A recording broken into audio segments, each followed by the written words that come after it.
श्री गणेशाय नमः। शिवपुराण रुद्र संहिता। ब्रह्मा जी का रुद्रदेव से सती के साथ विवाह करने का अनुरोध, श्री विष्णु द्वारा अनुमोदन और श्री रुद्र की इसके लिए स्वीकृति। ब्रह्मा जी कहते हैं, श्री विष्णु आदि देवताओं द्वारा की हुई उस स्तुति को सुनकर सबकी उत्पत्ति के हेतुभूत भगवान शंकर बड़े प्रसन्न हुए और जोर जोर से हंसने लगे। मुझ ब्रह्मा और विष्णु को अपनी अपनी पत्नी के साथ आया हुआ देख महादेव जी ने हम लोगों से यथोचित वार्तालाप किया और हमारे आगमन का कारण पूछा। रुद्र बोले, हे हरे, हे विधे तथा हे देवताओं और महर्षियों, आज निर्भय होकर यहाँ अपने आने का ठीक ठीक कारण बताओ। तुम लोग किस लिए यहाँ आए हो और कौन सा कार्य आ पड़ा है, वह सब मैं सुनना चाहता हूँ, क्योंकि तुम्हारे द्वारा की गई स्तुति से मेरा मन बहुत प्रसन्न है। मुने, महादेव जी के इस प्रकार पूछने पर भगवान विष्णु की आज्ञा से मैंने वार्तालाप आरंभ किया। मुझ ब्रह्मा ने कहा, देव देव महादेव करुणासागर प्रभो, हम दोनों इन देवताओं और ऋषियों के साथ जिस उद्देश्य से यहाँ आए हैं उसे सुनिए। वृषभध्वज, विशेषतः आपके लिए ही हमारा यहाँ आगमन हुआ है, क्योंकि हम तीनों सहार्थी हैं। सृष्टि चक्र के संचालन रूप प्रयोजन की सिद्धि के लिए एक दूसरे के सहायक हैं। सहार्थी को सदा परस्पर यथायोग्य सहयोग करना चाहिए, अन्यथा यह जगत टिक नहीं सकता। महेश्वर, कुछ ऐसे असुर उत्पन्न हुए हैं जो मेरे हाथ से मारे जाएंगे। कुछ भगवान विष्णु के और कुछ आपके हाथों नष्ट होंगे। महाप्रभु, कुछ असुर ऐसे होंगे जो आपके वीर्य से उत्पन्न हुए पुत्र के हाथ से ही मारे जा सकेंगे। प्रभु, कभी कोई विरले ही असुर ऐसे होंगे जो माया के हाथों द्वारा वध को प्राप्त होंगे। आप भगवान शंकर की कृपा से ही देवताओं को सदा उत्तम सुख प्राप्त होगा। घोर असुरों का विनाश करके आप जगत को सदा स्वास्थ्य एवं अभय प्रदान करेंगे। अथवा यह भी संभव है कि आपके हाथ से कोई भी असुर न मारा जाए, क्योंकि आप सदा योग युक्त रहते हुए भी राग द्वेष से रहित हैं तथा एकमात्र दया करने में ही लगे रहते हैं। ईश, यदि वे असुर भी आराधित हो अपनी दया से अनुग्रहित होते रहे तो सृष्टि और पालन का कार्य कैसे चल सकता है। अतः वृषभध्वज, आपको प्रतिदिन सृष्टि आदि के उपयुक्त कार्य करने के लिए उद्यत रहना चाहिए। यदि सृष्टि पालन और संहार रूप कर्म न करने हों, तब तो हमने माया से जो भिन्न भिन्न शरीर धारण किए हैं उनकी कोई उपयोगिता अथवा औचित्य ही नहीं है। वास्तव में हम तीनों एक ही हैं, कार्य के भेद से भिन्न भिन्न देह धारण करके स्थित हैं। यदि कार्य भेद न सिद्ध हो तब तो हमारे रूप भेद का कोई प्रयोजन ही नहीं है। देव, एक ही परमात्मा महेश्वर तीन रूपों में अभिव्यक्त हुए हैं। इस रूप भेद में उनकी अपनी माया ही कारण है। वास्तव में प्रभु स्वतंत्र हैं। वे लीला के उद्देश्य से ही ये सृष्टि आदि कार्य करते हैं। श्री भगवान श्री हरि उनके बाएं अंग से प्रकट हुए हैं, मैं ब्रह्मा उनके दाएं अंग से प्रकट हुआ हूँ, और आप रुद्रदेव उन सदाशिव के हृदय से आविर्भूत हुए हैं। अतः आप ही शिव के पूर्ण रूप हैं। प्रभु, इस प्रकार अभिन्न रूप होते हुए भी हम तीन रूपों में प्रकट हैं। सनातन देव, हम तीनों उन्हीं भगवान सदाशिव और शिवा के पुत्र हैं। इस यथार्थ तत्व का आप हृदय से अनुभव कीजिए। प्रभु, मैं और श्री विष्णु आपके आदेश से प्रसन्नतापूर्वक लोकों की सृष्टि और पालन का कार्य कर रहे हैं तथा कार्य कारणवश सपत्नीक भी हो गए हैं, अतः आप भी विश्व हित के लिए तथा देवताओं को सुख पहुँचाने के लिए एक परम सुंदरी रमणी को अपनी पत्नी बनाने के लिए ग्रहण करें। महेश्वर, एक बात और है, उसे सुनिए। मुझे पहले के वृत्तांत का स्मरण हो आया है। पूर्व काल में आपने ही शिव रूप से जो बात हमारे सामने कही थी, वही इस समय सुना रहा हूँ। आपने कहा था, ब्राह्मण, मेरा ऐसा ही उत्तम रूप तुम्हारे अंग विशेष ललाट से प्रकट होगा, जिसकी लोक में रुद्र नाम से प्रसिद्धि होगी। तुम ब्रह्मा सृष्टिकर्ता हो गए, श्री हरि जगत का पालन करने वाले हुए, और मैं सगुण रुद्र रूप होकर संहार करने वाला होऊंगा। एक स्त्री के साथ विवाह करके लोक के उत्तम कार्य की सिद्धि करूंगा।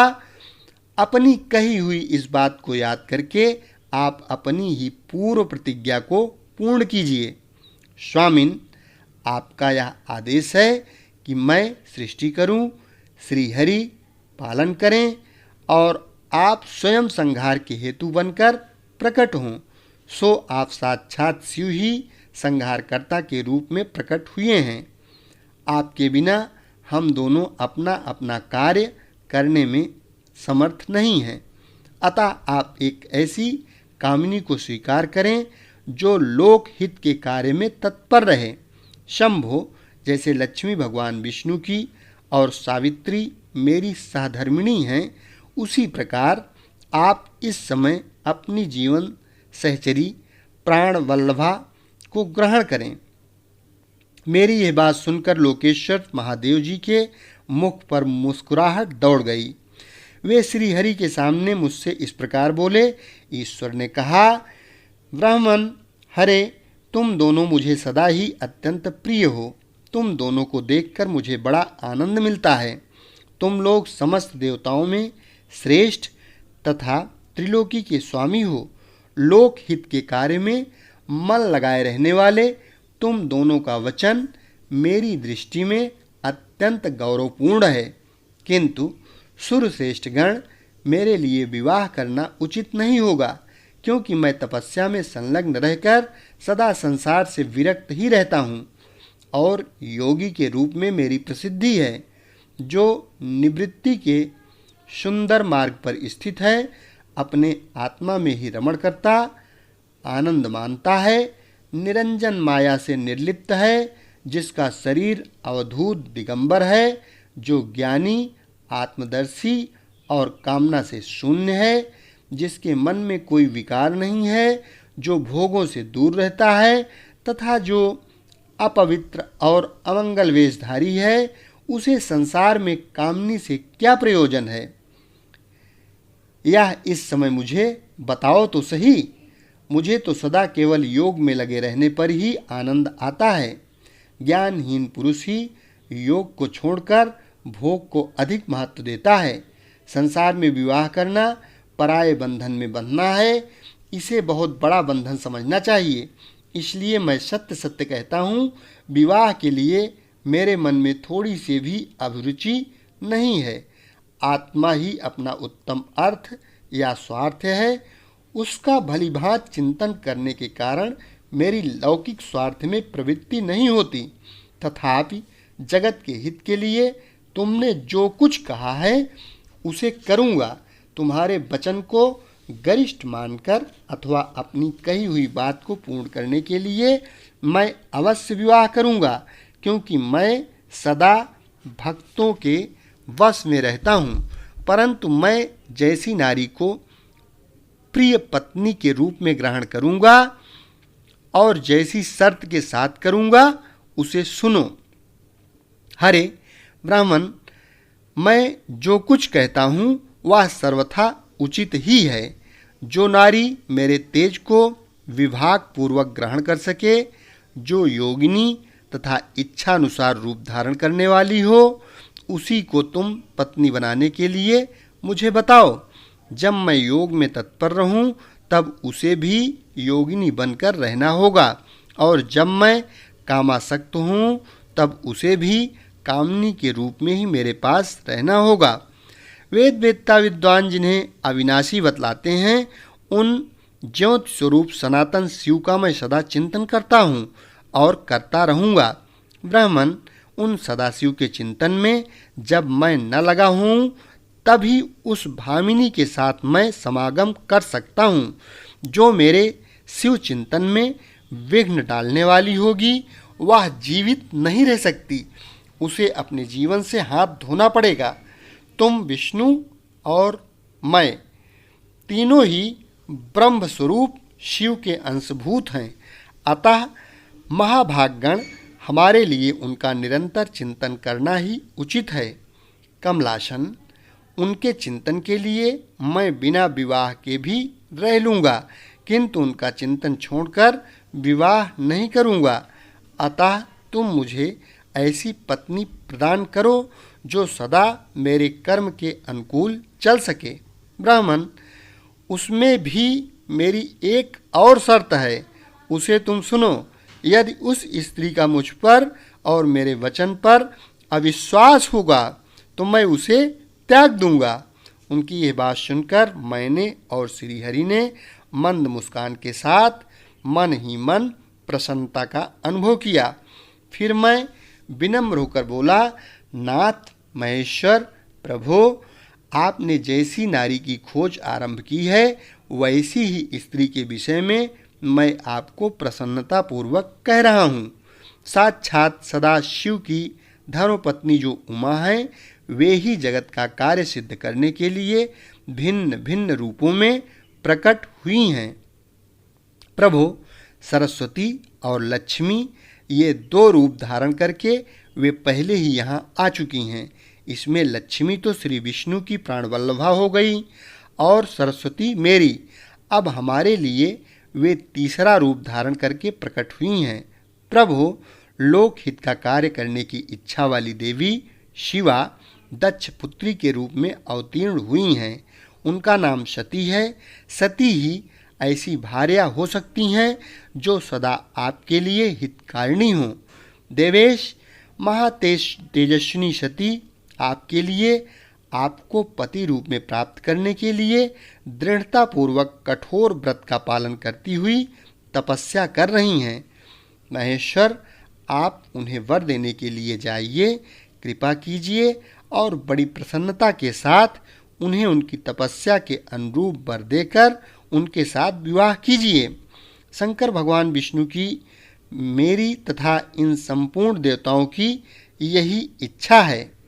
आप अपनी शुभ दृष्टि से हमारी इस इच्छा को पूर्ण कीजिए, जिससे हम आदरपूर्वक इस उत्सव को देख सकें। ऐसा होने से तीनों लोकों में सुख देने वाला परम मंगल होगा और सबकी सारी चिंता मिट जाएगी, इसमें संशय नहीं है। तदनंतर मेरी बात समाप्त होने पर लीला विग्रह धारण करने वाले भक्तवत्सल महेश्वर से मधुसूदन अच्युत ने इसी का समर्थन किया तथा भक्तवत्सल भगवान शिव ने हंसकर कहा, बहुत अच्छा, ऐसा ही होगा।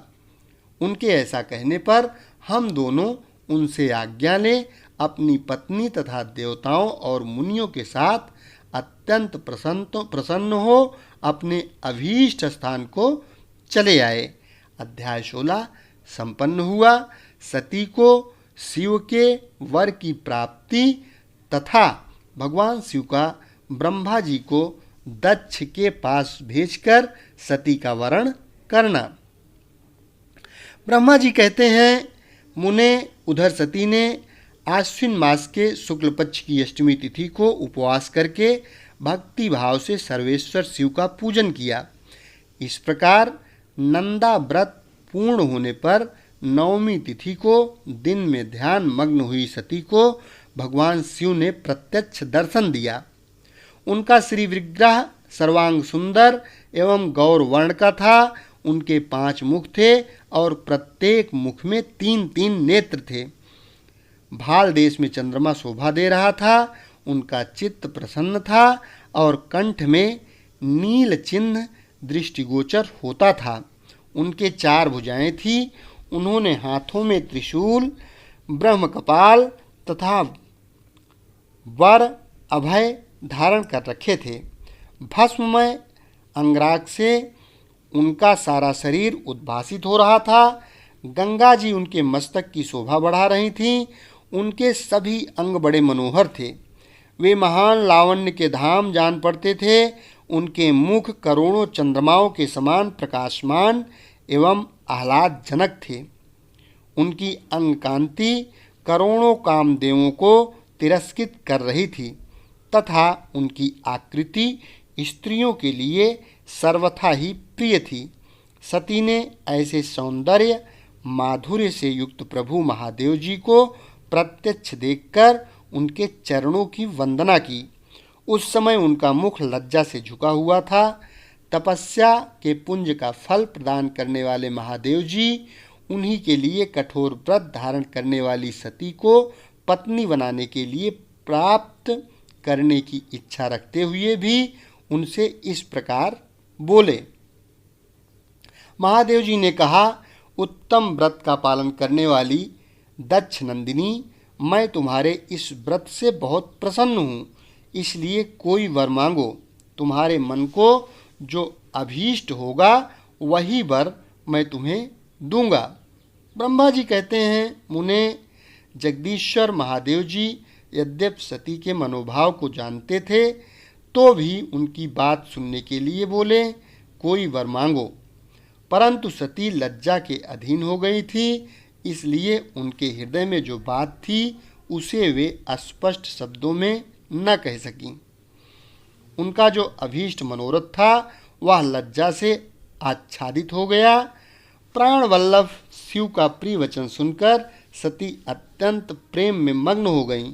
इस बात को जानकर भक्तवत्सल भगवान शंकर बड़े प्रसन्न हुए और शीघ्रतापूर्वक बारंबार कहने लगे, वर मांगो, वर मांगो।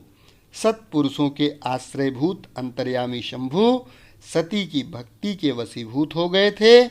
तब सती ने अपनी लज्जा को रोककर महादेव जी से कहा, वर देने वाले प्रभु, मुझे मेरी इच्छा के अनुसार ऐसा वर दीजिए जो टल न सके। भक्तवत्सल भगवान शंकर ने देखा सती अपनी बात पूरी नहीं कह पा रही हैं, तब वे स्वयं ही उनसे बोले, देवी तुम मेरी भार्या हो जाओ। अपने अभीष्ट फल को प्रकट करने वाले उनके इस वचन को सुनकर आनंद मग्न हुई सती चुपचाप खड़ी रह गईं, क्योंकि वे मनोवांछित वर पा चुकी थीं। फिर दक्ष कन्या प्रसन्न हो दोनों हाथ जोड़ मस्तक झुका भक्तवत्सल शिव से बारंबार कहने लगी।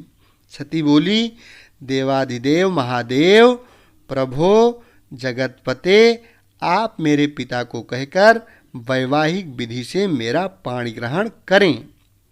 ब्रह्मा जी कहते हैं, नारद, सती की यह बात सुनकर भक्तवत्सल महेश्वर ने प्रेम से उनकी ओर देखकर कहा, प्रिय ऐसा ही होगा। तब दक्ष कन्या सती भी भगवान शिव को प्रणाम करके भक्ति पूर्वक विदा मांग जाने की आज्ञा प्राप्त करके मोह और आनंद से युक्त हो माता के पास लौट गईं।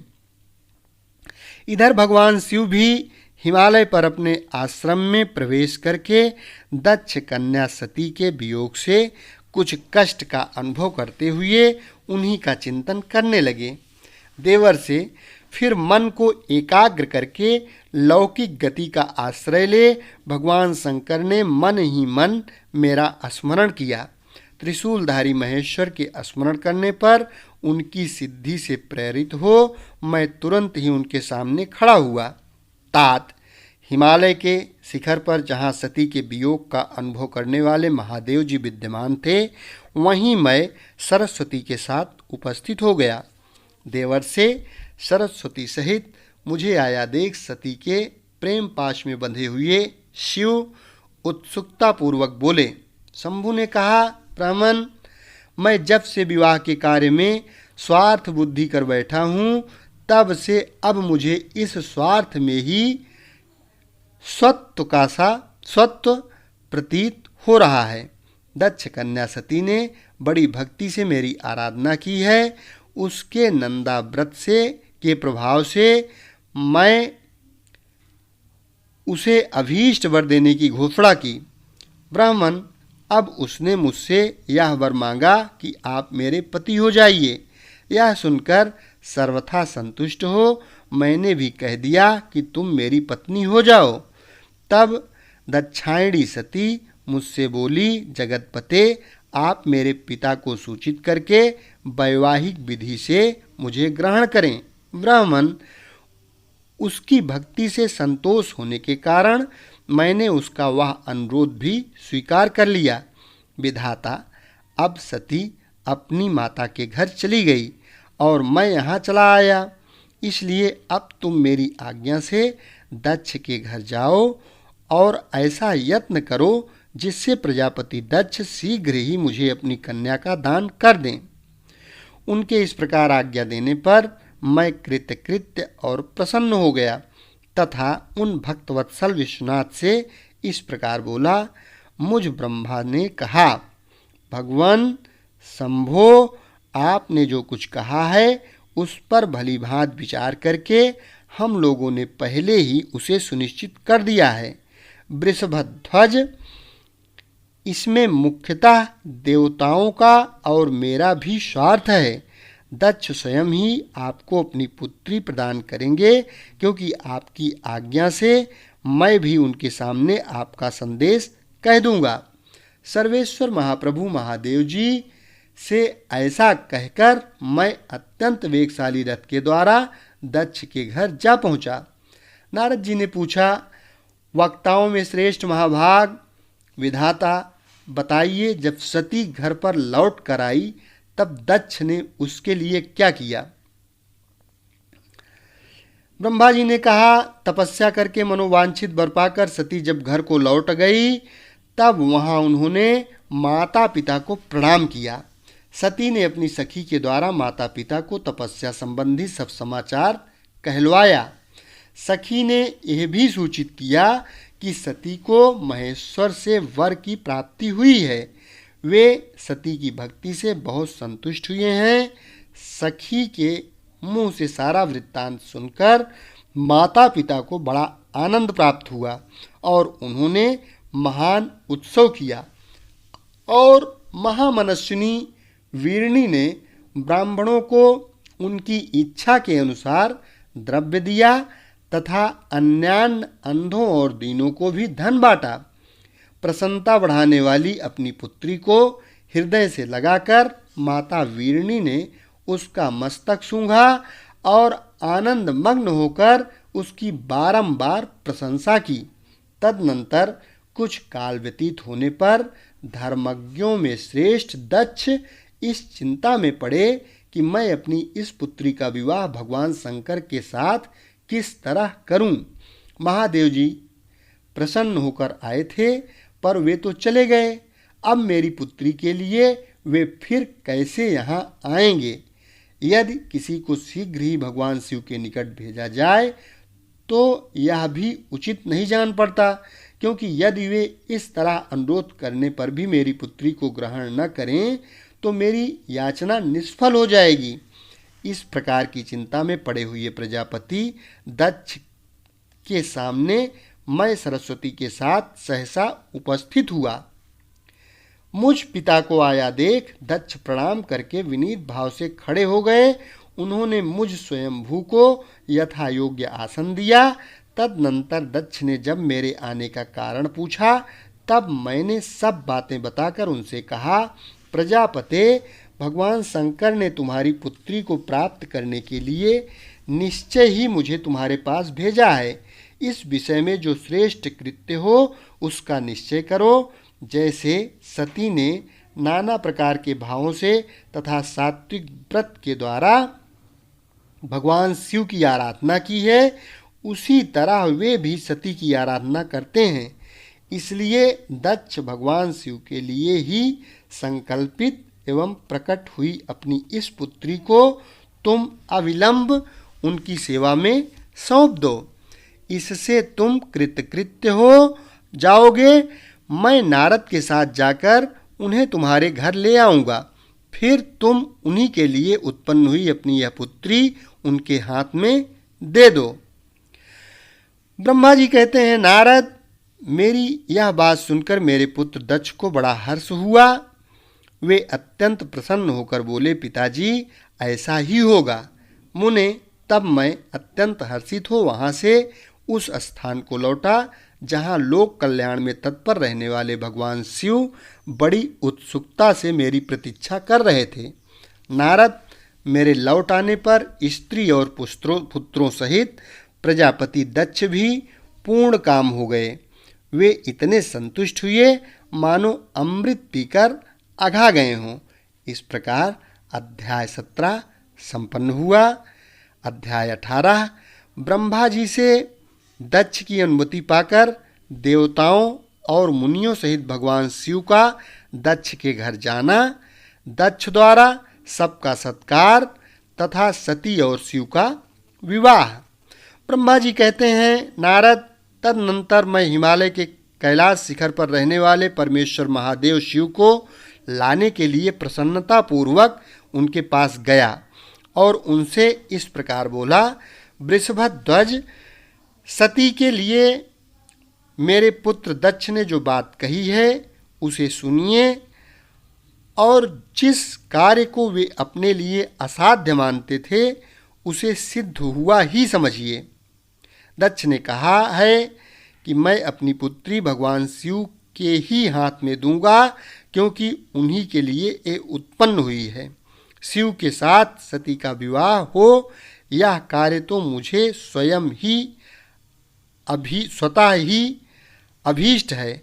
फिर आपके भी कहने से इसका महत्व और अधिक बढ़ गया। मेरी पुत्री ने स्वयं इसी उद्देश्य से भगवान शिव की आराधना की है और इस समय शिव जी भी मुझसे इसी के विषय में अन्वेषण यानी पूछताछ कर रहे हैं। इसलिए मुझे अपनी कन्या अवश्य ही भगवान शिव के हाथों में देनी है। विधाता, वे भगवान शंकर शुभ लग्न और शुभ मुहूर्त में यहाँ पधारें, उस समय मैं उन्हें शिक्षा के तौर पर अपनी यह पुत्री दे दूंगा। वृषभध्वज, मुझसे दक्ष ने ऐसी बात कही है, अतः आप शुभ मुहूर्त में उनके घर चलिए और सती को ले आइए। मुने, मेरी यह बात सुनकर भक्तवत्सल रुद्र लौकिक गति का आश्रय ले हंसते हुए मुझसे बोले, संसार की सृष्टि करने वाले ब्रह्मा जी, मैं तुम्हारे और नारद के साथ ही दक्ष के घर चलूँगा, अतः नारद का स्मरण करो। अपने मरीच आदि मानस पुत्रों को भी बुलवा लो। विधे, मैं उन सबके साथ दक्ष के निवास स्थान पर चलूँगा, मेरे पार्षद भी मेरे साथ रहेंगे। नारद, लोक विचार के निर्वाह में लगे हुए भगवान शिव के इस प्रकार आज्ञा देने पर मैंने तुम्हारा और मरीचि आदि पुत्रों का भी स्मरण किया। मेरे याद करते ही तुम्हारे साथ मेरे सभी मानस पुत्र मन में आदर की भावना लिए शीघ्र ही वहां आ पहुँचे। उस समय तुम सब लोग हर्ष से प्रफुल्ल हो रहे थे। फिर रुद्र के स्मरण करने पर शिव भक्तों के सम्राट भगवान विष्णु भी अपने सैनिकों तथा कमला देवी के साथ गरुड़ पर आरूढ़ हो तुरंत वहां आ गए।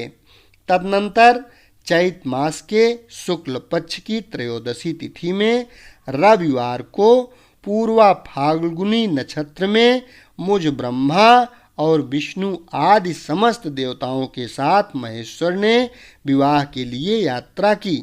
मार्ग में उन देवताओं और ऋषियों के साथ यात्रा करते हुए भगवान शंकर बड़ी शोभा पा रहे थे।